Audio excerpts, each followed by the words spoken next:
The folks are still just joining now, so. Yeah, I'm just seeing the attendees and we'll get started in 1 minute.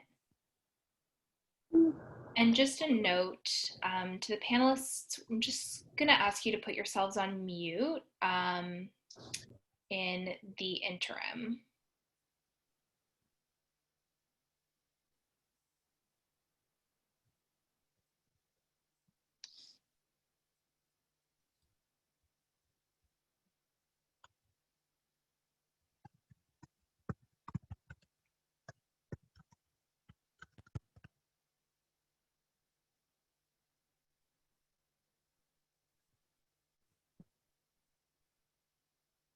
Well, good morning, everybody. Thank you so much for joining us for the Reducing Stigma Supporting Parenting webinar. This is the first webinar as part of the Learning and Acting Together webinar series. As a few housekeeping items, this webinar is going to be recorded. The presentation and slides will be available on the Center of Excellence for Women's Health website. And all of the participants, you'll notice you're muted. So if you have any questions, please type them into the Q&A box and we'll answer them at the end of the presentation.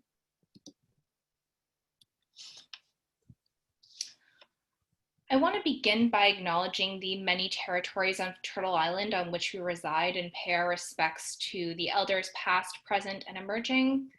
I am located in Toronto, and so I want to acknowledge the Wendat, Anishinaabe, Haudenosaunee, Mississaugas of the Credit, Métis, and I'm so grateful for being able to live, work, and play on this land. And I invite you to use the chat function today to introduce yourself and the location and land that you're presiding on today. As I mentioned, as folks were joining, this is the first in a series of webinars through the Center of Excellence for Women's Health with support from the Perinatal Substance Use Project at BC Women's Hospital. This particular webinar today is centered around the findings from the Mothering and Opioids project. This was a 2-year project that the Center of Excellence for Women's Health did. And we're going to be looking at how we can apply the findings to the principles outlined through the Perinatal Substance Use Project.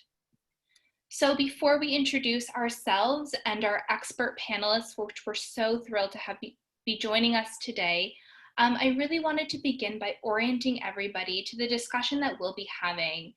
And this is around this Mothering and Opioids Toolkit, which you see in the center of your screen. So last year, the Center of Excellence for Women's Health undertook a scoping review, which asked 3 questions, and 2 of these were, in what ways do women who are pregnant or mothers and use opioids experience stigma, discrimination, and judgment? And how does stigma and related factors impact engagement with harm reduction and child welfare services?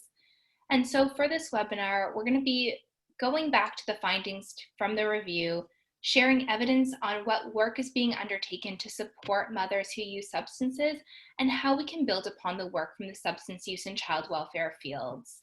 And, you know, in the scoping review for the 3rd question, which looked at what are the interventions that are available, we found 98 papers describing promising practices, programs, and policies. And so we'll be sharing a few of those today as inspiration for peer support, service delivery, and policy development. And so you'll notice a different group of people that are presenting here today. We really just wanted to take the time to acknowledge the amazing research team that contributed to the scoping review, both internally at the Center of Excellence for Women's Health, our advisory group, which helped us put together the Mothering and Opioids Toolkit, the support from 2 students that we received, Emma Shanks and Leah Guzzo, who helped us prepare the first draft of this presentation, and also the financial support we received from this project from Health Canada's Substance Use and Addiction Program. And the views that we're presenting here do not necessarily reflect those of Health Canada.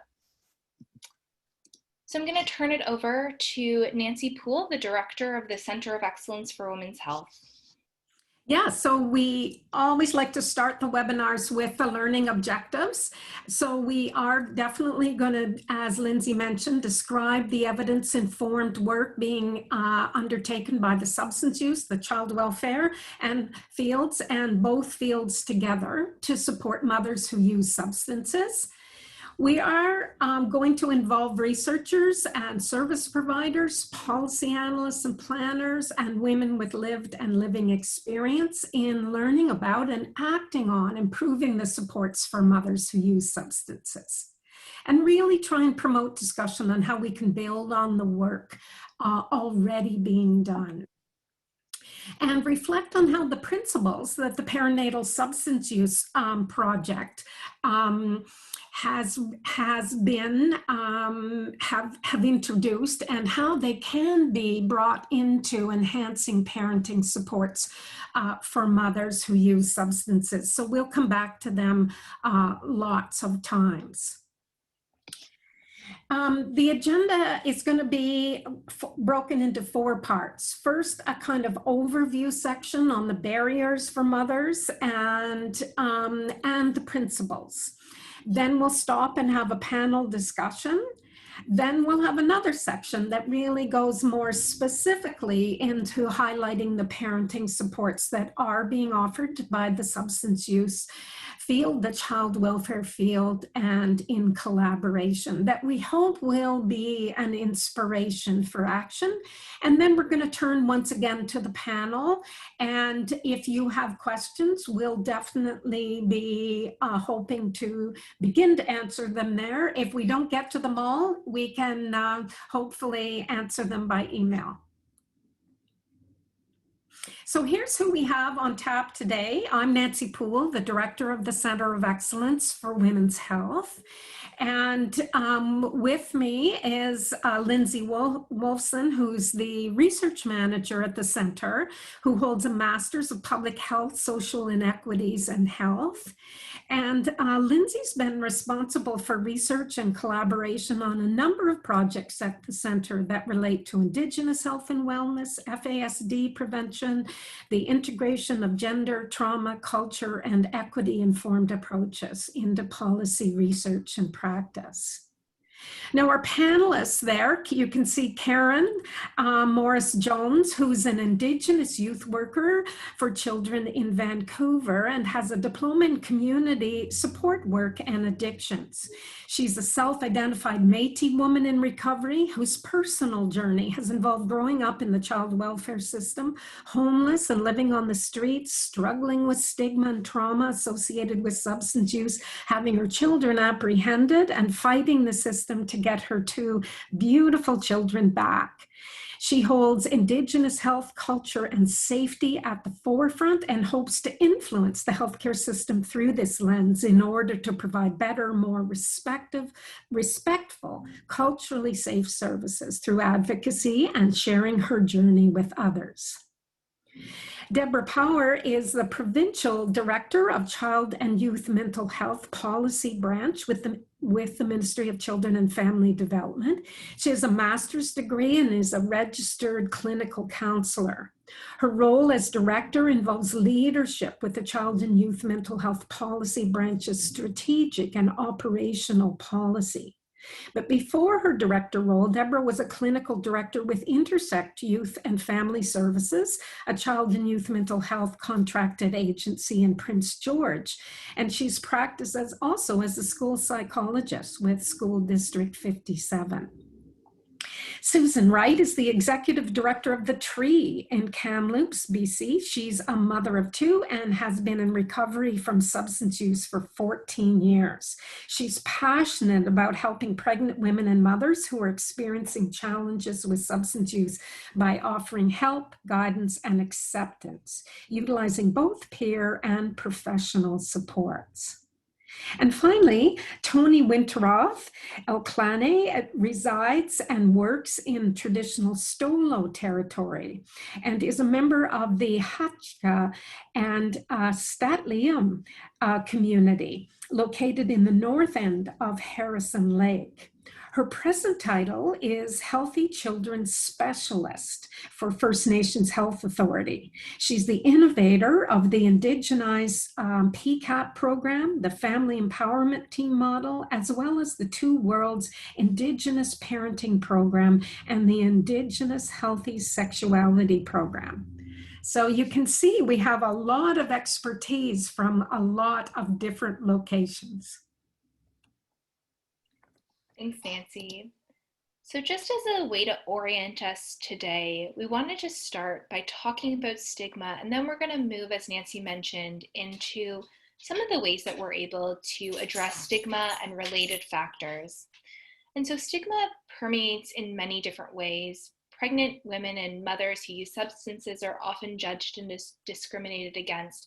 And this is particularly true for Indigenous, Black, and racialized women who have been particularly stigmatized in the reproductive health and child welfare fields.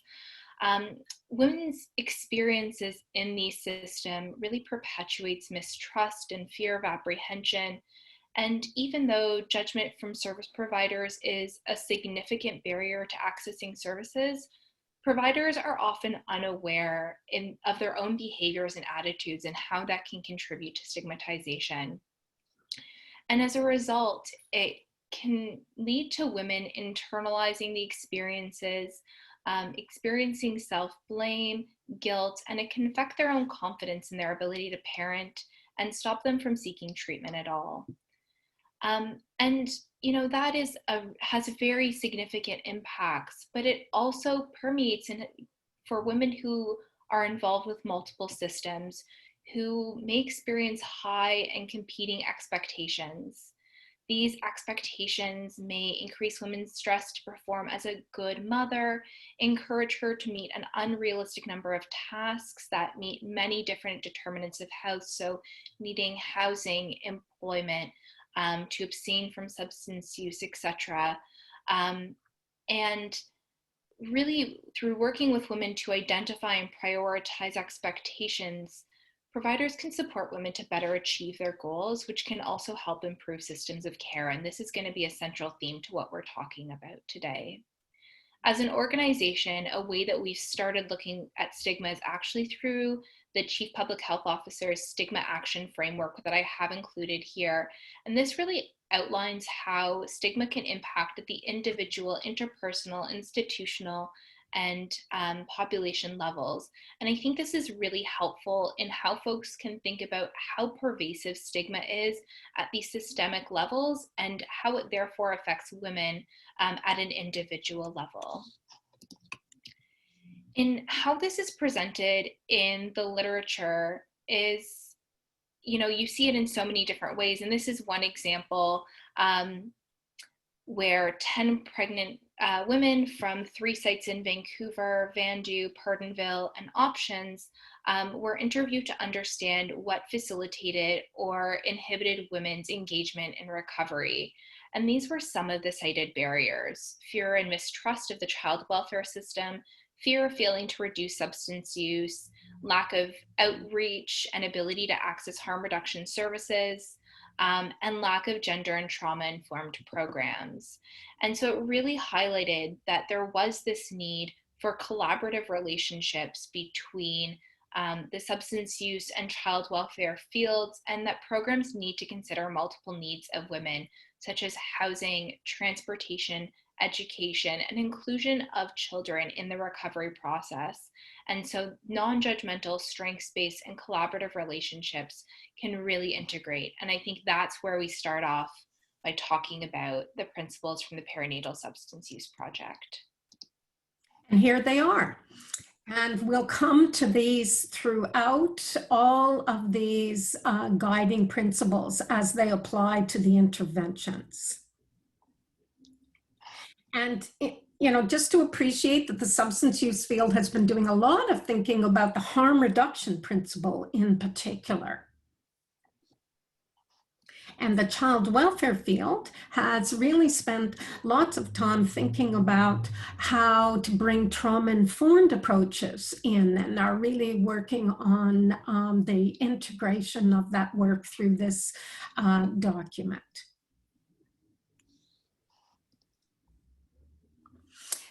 So what we wanted to do was to start off by appreciating what is already being enacted in terms of these principles. And we're going to turn to our panelists to talk a little bit about that. Maybe we'll start with you, Karen.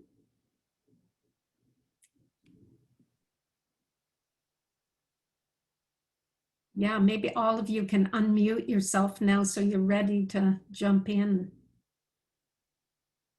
You're still not unmuted yet, Karen. Can you?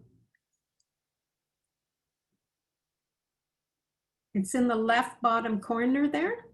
There you are. Hi, my name's Karen. I feel really strongly about the trauma and violence informed practice, and just how even slight words can make a big difference in helping someone. I believe strongly in all of the guiding principles, but I feel like that's a very big one for me. I will probably have a lot more to add further along in the discussion. Okay, Thank you. that's great. Deborah. Yeah, well, thank you. And Karen, just building on that principle of trauma-informed practice, it's another one that is key in the ministry I work with, which is Ministry of Children and Family Development. And I'm representing kind of the area of child and youth mental health in my role. So that's one of them for sure. So I'll just speak to a little bit about how that kind of is enacted or thinking about that in our work, especially in the thought about barriers for mothers who use substances. I just wanted to mention that the trauma-informed practice guidelines you mentioned earlier, Nancy, are something we're really pleased to be able to offer actually publicly, and are really guiding the work we do within our ministry and with our community service providers and others that we work with. But fundamentally, it really helps us to have a common language and a way of thinking about and working with our community partners, mothers, children, those with lived experience, and in all kinds of ways. Trauma-informed principles really guide us in our working way of being, living, and actually across our whole system of care. So it is something we really hold near and dear to our heart. And part of that integration that you mentioned, Nancy, that we're moving forward is with webinars and trauma-informed practice, and really supporting all of our ministry partners within our ministry, and allowing access to those webinars to help us think about trauma-informed practice across the public. And so that's a really important piece. And I did want to acknowledge, Nancy, your work. It was integral to helping us move that along in our ministry and across the system of care in British Columbia. So really excited about that principle and how it's applying itself in our work. And I just wanted to make a comment about the safety and support that takes precedence over assessment and intervention when we're thinking about trauma-informed practice. And we're thinking about the mother is supported as a whole in the context of what's happened to her. And I think one of the webinars that we have is called Empowering Families. So it really, I think, speaks to kind of the whole system of care, and really having the voices of thinking about those who have walked the path of trauma, and helping us ensure that we're engaging with compassion and care and kindness in the way we work together. So I'm excited about that happening as one of the principles. And I'll briefly mention, if it's okay, one more principle. The other one is evidence-informed practice. And in child and youth mental health, you can imagine we're providing a lot of clinical assessment and intervention for children, youth, and their caregivers. And so the evidence that helps us guide our work is really important, and it's a principle that we have to take with us in how we do our work. So again, if a mother was bringing a little one into a mental health center, that caregiver can feel confident that the care that's being provided for her and her little one will be informed by evidence and the best available kind of guiding therapy we can offer that has shown success. I wanted to mention an example of watch, wait, and wonder, which many of you may have heard, but it is the principle of kind of working with caregiver, mother, and baby in the context of reflective practice and learning. So these principles, they filter down from a guiding principle like trauma-informed or evidence-based into the application, and these are small examples of that, but it matters and it really guides us in the work in mental health. So yeah, thank you. That's really helpful. Thanks. Susan, how about you? Sure. Hi, everybody. I'm Susan Wright. Yeah, so when I'm looking at the principles, the one that stands out most for us at the tree is women-centered and women's voices. So we started our organization 15 years ago, a very grassroots kind of movement with, you know, 2 moms that were in recovery themselves or seeking recovery at that time, and really built wraparound services around moms that are looking for assistance with substance use or experiencing issues with child protection, you know, all of the things that kind of come along with substance use and mothering. So, you know, we've grown a lot over the years, but we've held on to our peer-driven nature. So all of our staff in our center are women that have lived experiences, mothers that have lived experiences. They've gone through similar experiences as our participants. And all of our programs are guided by the participants that come into our center. And it can be as simple as, you know, we don't refer to our moms that come to our center as clients, they're participants. They have a say in what we do. We wrap services around each mom that comes in, very individualized. So it's a bottom up approach as opposed to a top down approach. And you know, the feedback that we receive and have received over the years is that moms feel safe coming to us because they know that we've gone through the same experiences or similar experiences, which provides them a sense of safety. So, you know, and we wrap, and recovery oriented is also, you know, what all of our programs are based on, and not looking at pressuring moms, right? Like, recovery is not a straight journey.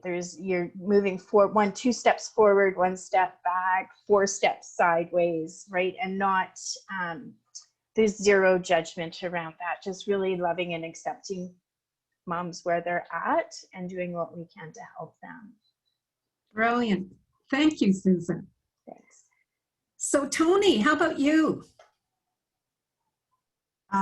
Well, as I'm sure that you yourself and Lindsay probably know, this is a really tough one because I feel like so many of these guiding principles overlap and really complement each other. Obviously, the first one is Indigenous cultural safety for First Nations Health Authority. That is one of the first go-tos that we look at. And that's not just being safe. I don't get to decide what's safe. My supervisor doesn't get to decide what's safe. Really, at the end of the day, only our mothers and our families get to decide what's safe, and then they guide how we move forward. In the same way that we don't, when we're talking about Indigenous cultural safety, that doesn't include mandating the way programs are run from here. For a program in the North, I have no business doing that. I have no business telling anyone how to run things. What I do have a place doing, and what I think that FNHA is doing really well, is evolving in such a way that it's more like, how can I support the work you're doing? Not how can I create barriers? And we are constantly looking at those barriers to service for families and reevaluating how we offer them. We're also strength and community-based. I think that that falls right into Indigenous cultural safety. The matriarchal system, doing all work in a good way, which is hard. It's hard to walk that line between policy and administration and frontline and keep that work in a good straight line, in a good way. And then I had a really difficult time differentiating between women-centered and mother-baby togetherness. I could see how they'd be separate, but they're so complementary together. So focusing on relationships, moving at participants' pace. So mothers decide the pace of the work, mothers decide the goals. We only work to support that and facilitate it, as well as mentorship programs. Not just the PCAT program, there are a lot of awesome mentorship programs in the province who are really looking at how do we connect moms with other moms who have been there and can offer that guidance and support in a really healthy way. The last piece that I wanted to mention is when we're talking about harm reduction based, that's a big barrier for a lot of mothers who may be seeking support in any way, is all those barriers that present. So when we move forward in a harm reduction based way, we are looking at where are you at right now? What are your goals? How can we get there? And then the work is really just bulldozing the barriers that are in the way.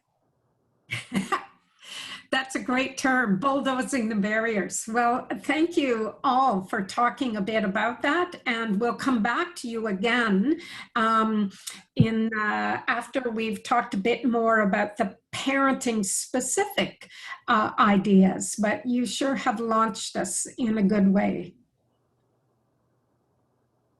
So in the literature, we found a number of promising approaches arising from the substance use field.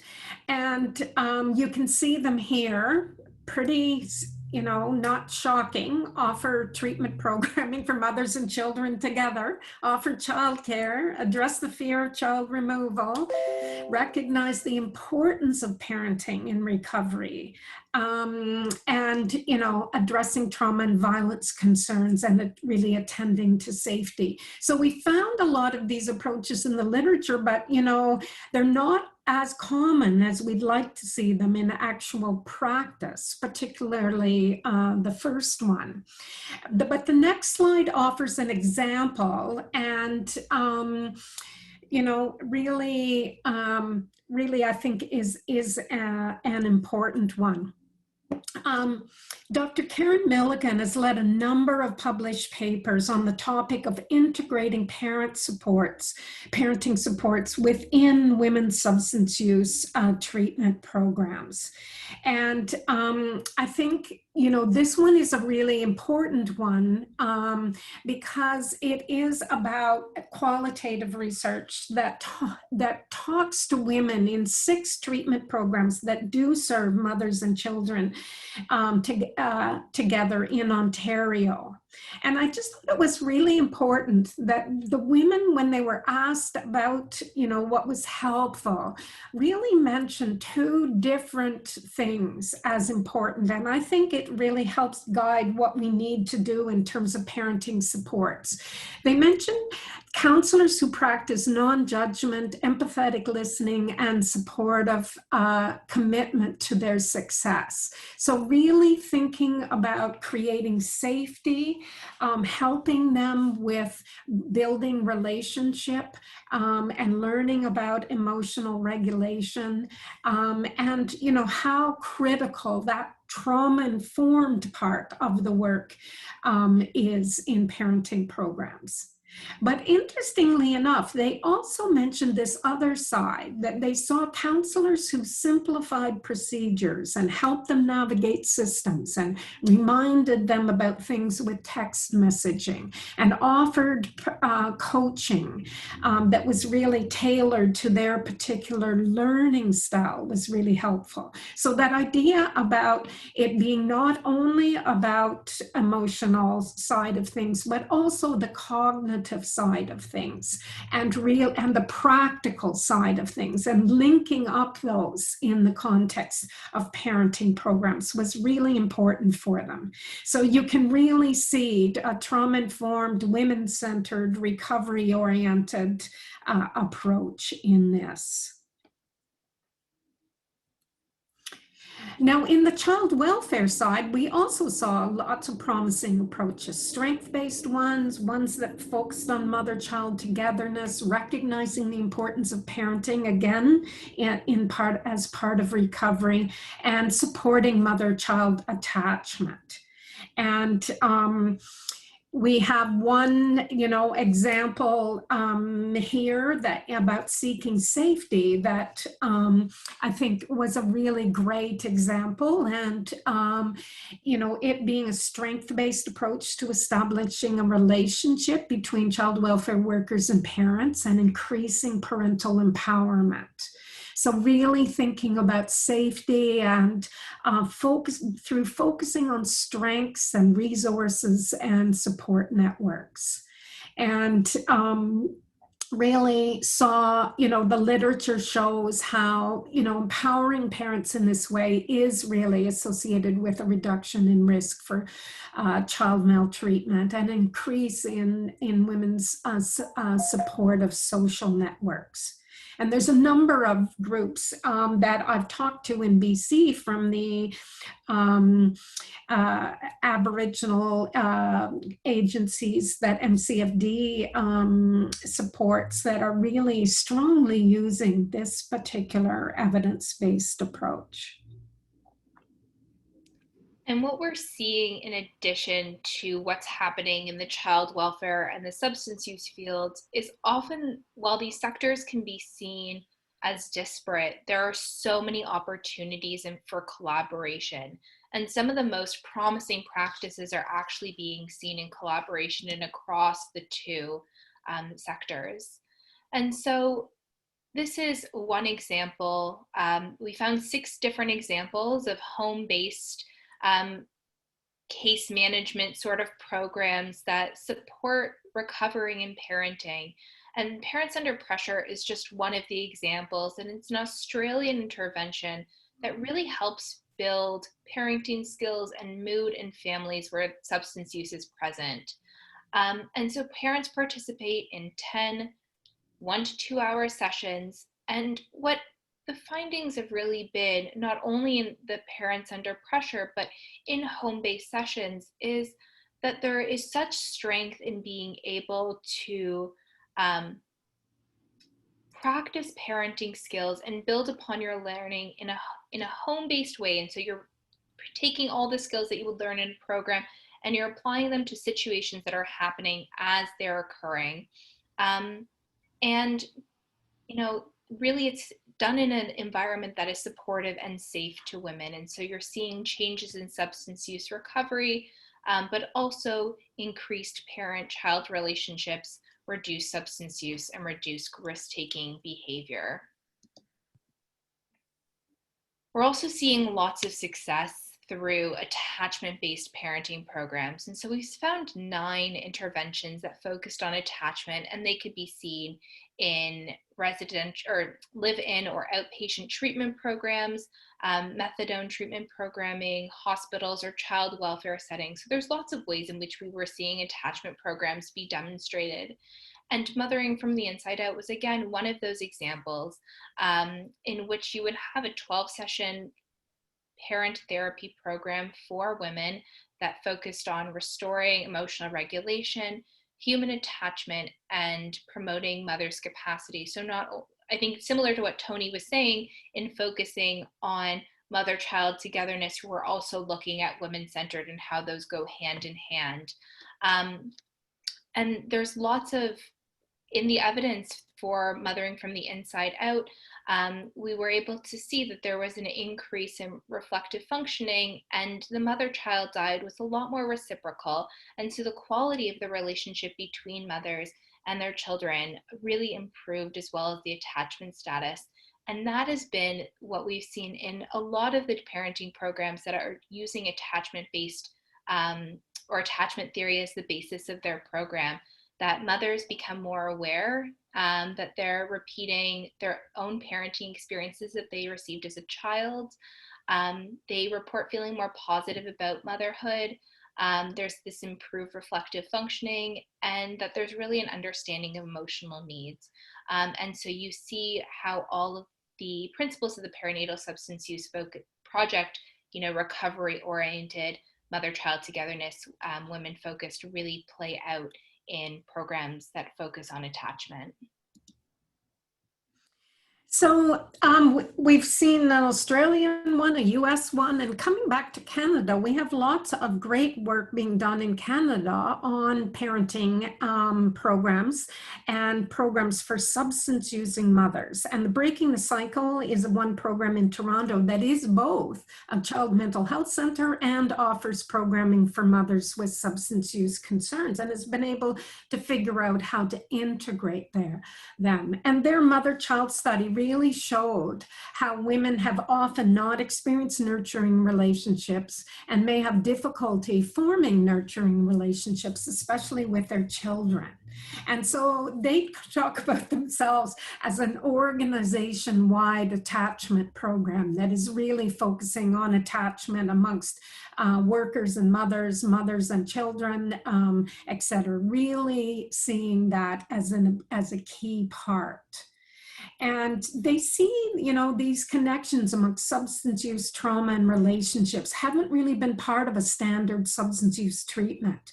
And they really feel strongly about addressing the distinct parenting needs of mothers who use substances. Now, there's other community-based programs like Breaking the Cycle, like Sheway, for instance, who offer parenting support that draw from evaluated programs such as Circle of Security and Nobody's Perfect, and also directly from the women's direction about their immediate needs. And it's important that such programs have the evidence on parenting interventions in their hands and then are able to apply it in a way that's grounded in the context of women's lives and their communities.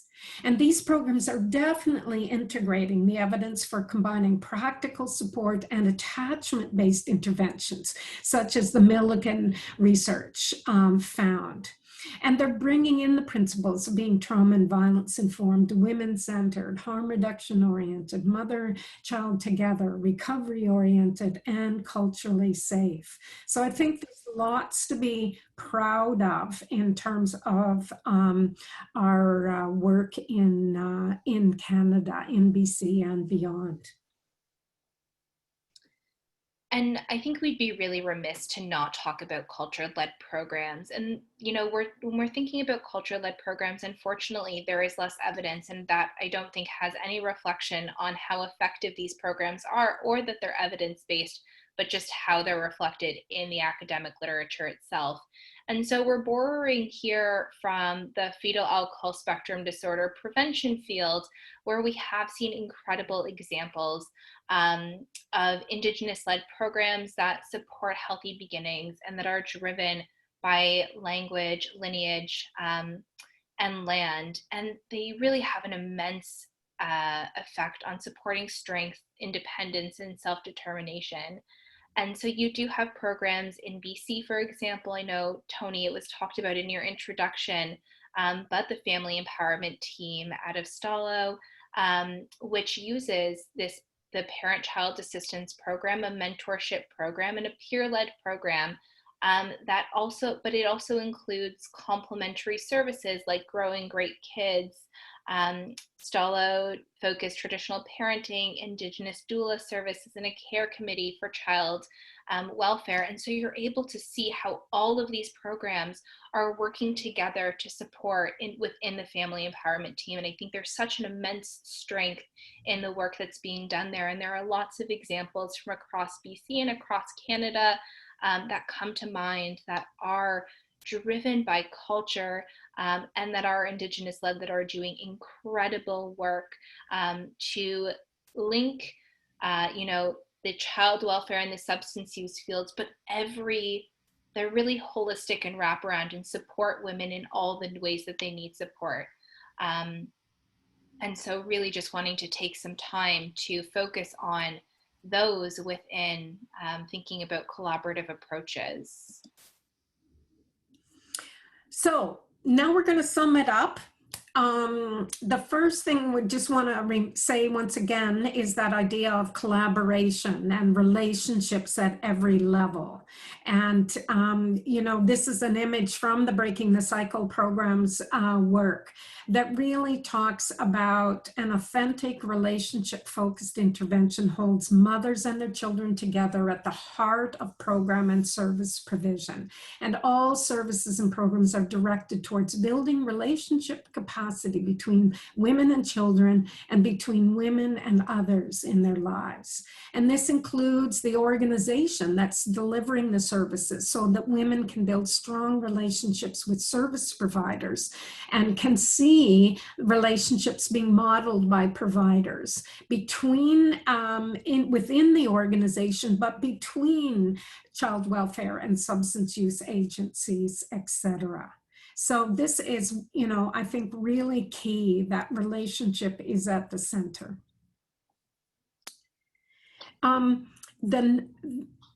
Of course, addressing stigma is hugely important. And this image here goes back to that report that Lindsay mentioned at the first, that people at the policy level are really thinking about what it is to have an inclusive health system. And some of the elements of that are in that word graph. But on the other side of it, the women's voices are so important. And this, really shows the, from the perspective of clients or program participants at the Her Way Home program, of some of the things that they saw was really important around addressing stigma, listening, respecting, etc. So the literature, practice wisdom, and wisdom of those with lived experience all note the importance of addressing stigma if we're going to do this work in reaching and engaging women with substance use concerns who are mothers. And, this has been something that I think is really important for us to get, that the literature, the practice wisdom, and the wisdom of those with lived experience all also note the importance of understanding how central trauma can be to substance use, mental wellness, and the experience of gender-based violence. And being trauma-informed and addressing the determinants of health that are linked to substance use are so key when we offer parenting supports. I think one of the questions we often get at the center, often we do talk about working from principles, is how we can actually integrate it. And there are so many ways in which we're actually able to apply principles and adopt them. And these are three of the questions that we use to really think about how we can go forward. How does my organization apply each of these principles? How does my organization apply these when working with other services? And where could we enhance our collaboration? And if we're able to look at the services while questioning our own practices, it really allows us to move forward and move away from the barriers to how we can really be supporting. And so as we move into our final panel discussion in our Q&A, I think we would be remiss not to talk about the importance of collaboration. And so this is just an image here from our Mothering and Opioids Toolkit that lists just some of the services and programs that women who use substances may be connected to. And they're all integral to women for different reasons. And so we really need to find ways that we're able to bridge our services, collaborate, make referrals, so that way women are connected to the services and supports that they need. And so I think with that in mind, we're going to move to our last section, panel discussion and Q&A. And maybe we'll start with the panel discussion and go backwards from the order that we did last time. So Tony, I'll be starting with you in what you think we need to do or we are doing to bring focus to parenting and attachment in our work. Well, this is another one of those where it's hard to pick a spot to start because it really is a cycle. You couldn't pick a spot in the life cycle that would be wrong to integrate attachment because it's which came first, the chicken or the egg. If our children aren't witnessing and experiencing it and our youth aren't learning about it and capturing that regulation and our young parents aren't exposed to it, it just goes around and around and around. So it was very difficult for me to pick somewhere to start. I would say that I really love the focus on running the two supports together, that you cannot try to move a mother through attachment parenting and expose her to new tools when she's in a very vulnerable place. It has to happen together. Women, I know for myself, I have to feel safe before I can move on to the next step. So if someone doesn't know if they're going to eat tomorrow, if they don't know where they're sleeping after this weekend, they're just not in a place to start utilizing and picking up those tools. So I really love the focus on how that should be integrated together. As far as Indigenous communities go, I think that the loss of culture is a huge piece, particularly the coming of age. But I don't know that that just applies to Indigenous communities. I think that's kind of across the board right now where youth are coming of age. Perhaps in our community, it'd be a time of puberty rites.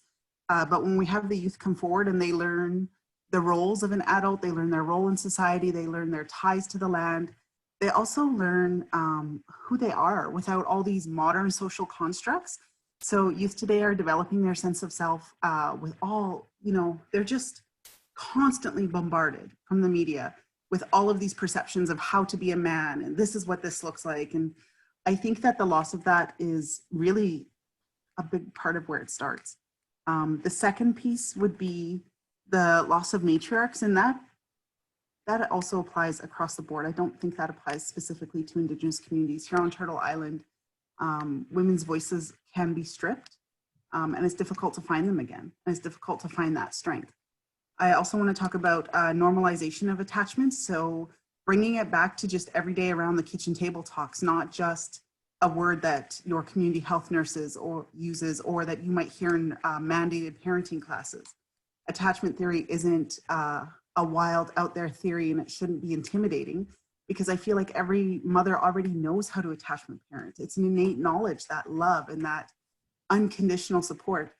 But somehow all these other voices have clouded it and they're not hearing that piece, which is the power of the mentorship program, is that you could have a cheerleader, whoever that cheerleader is, whether it's coming from BC Women's or MCFD or your mentor.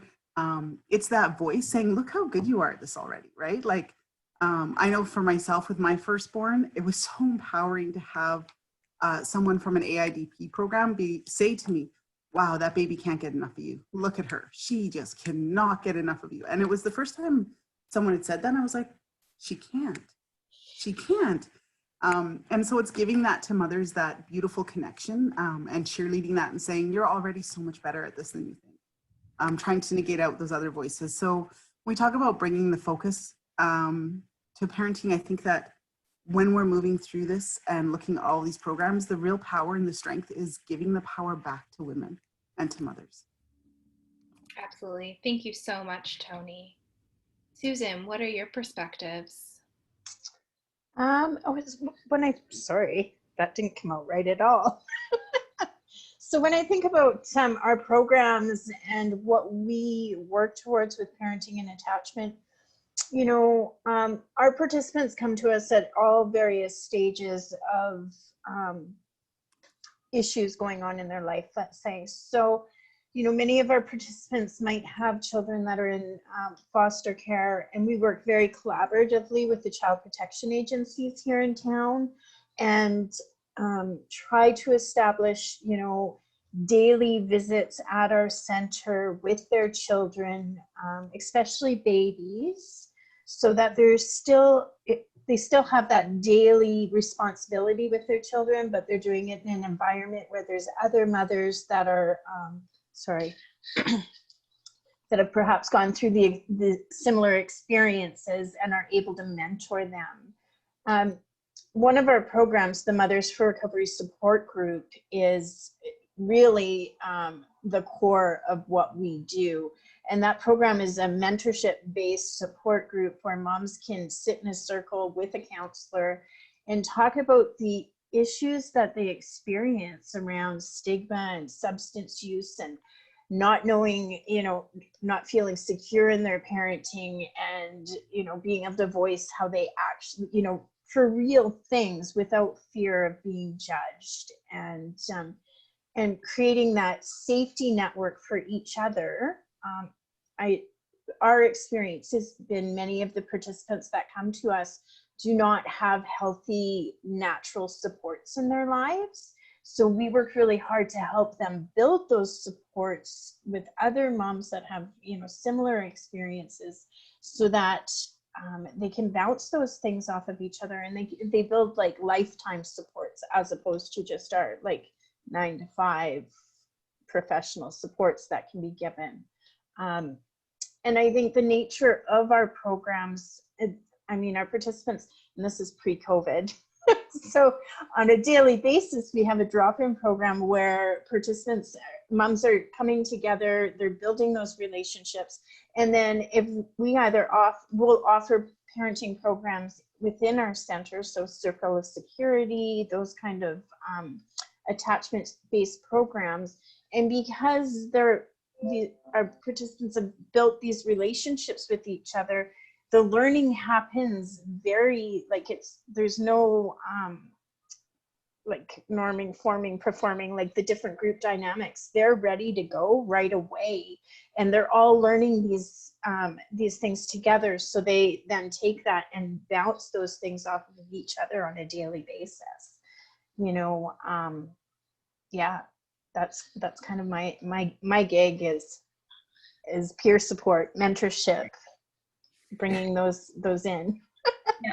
Nice. So different ways, which is really helpful because you have different options for how to engage in those services. Mm-hmm. Deborah, how about you? So inspiring, thank you.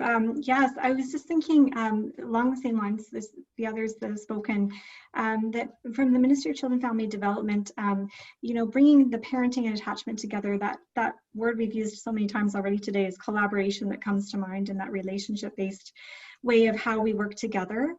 And it is really bridging principles and philosophies of parenting and, as Tony mentioned, attachment, and they're both connected and and interrelated. So the more I think that we can work together across ministries, service sectors, with those with lived experience, mothers, and getting the voices of even young people, really help us to understand and bring the principles and ideas together in a way that could potentially have the biggest impact in how we go forward in our work. And I'm excited. I know MCFD has come a long way, but there's a long way to go with our ministry in terms of this area.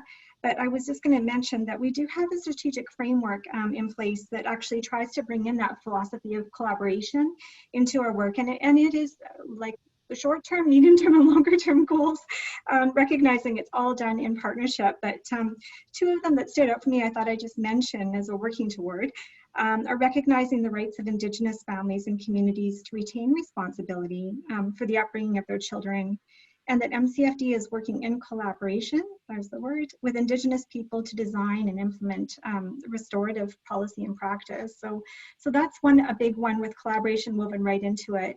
And another one that is connected to our discussion here today is about the social supports of prevention and early intervention.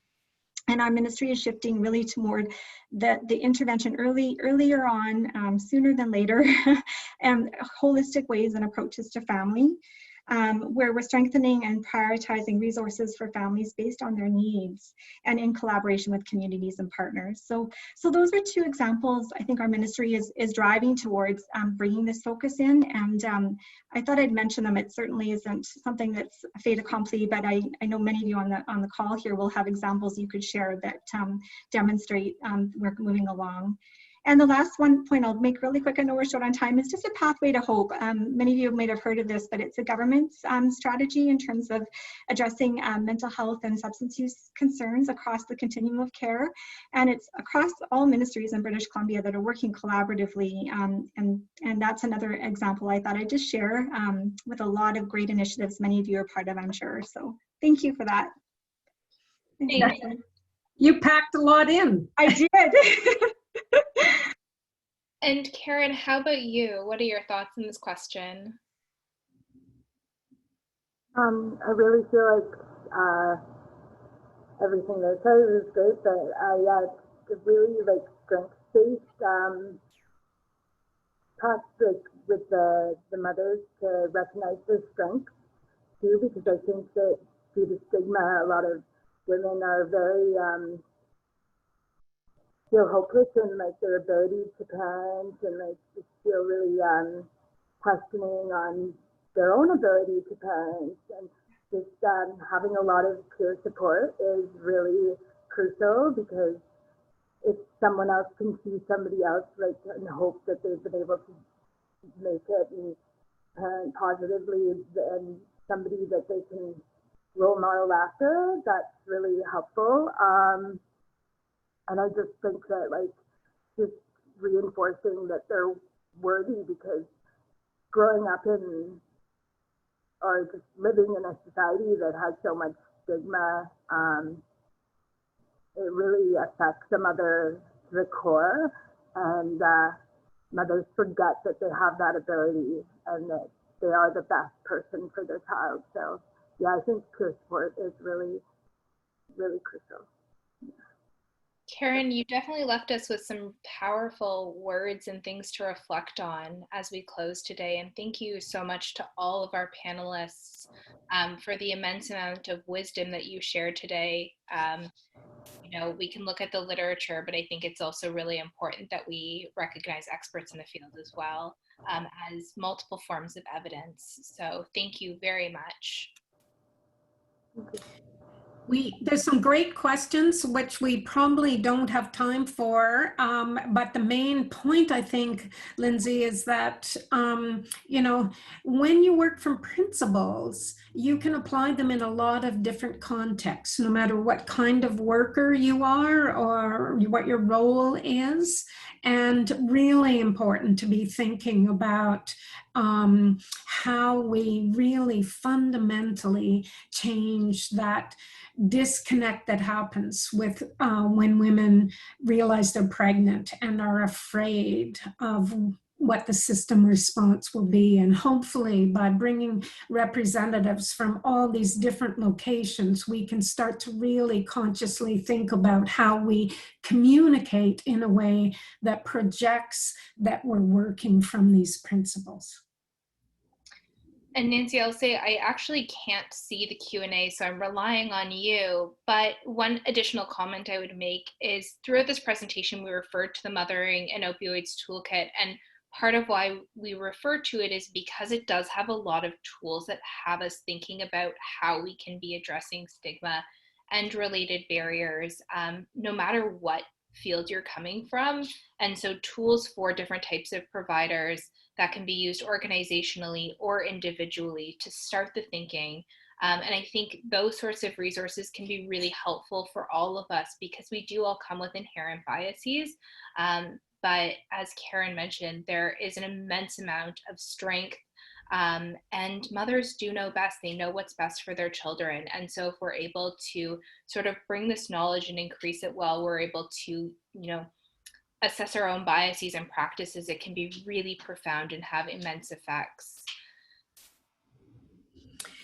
So turn to the next one, Lindsay, because people are asking where the slides will be, and they'll be on the website there, bccewh.bc.ca. You can also contact either myself, Nancy, or Lindsay to follow up with some of the great questions are here. People are ready to lobby, people are ready to integrate principles.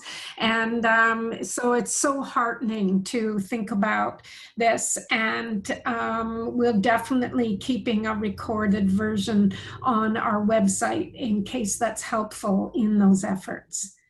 And we will have a second one, if you want to go back to the previous slide. Well, the second one in the series of learning and acting together is about wraparound services. And hopefully we'll be able to get to some of the questions from today through the presentation there as well. And we're going to wrap up with a specific webinar around resources, because one of the questions is there's not nearly enough resources for women for if you're a physician wanting to share information. So we'll take that to heart, definitely.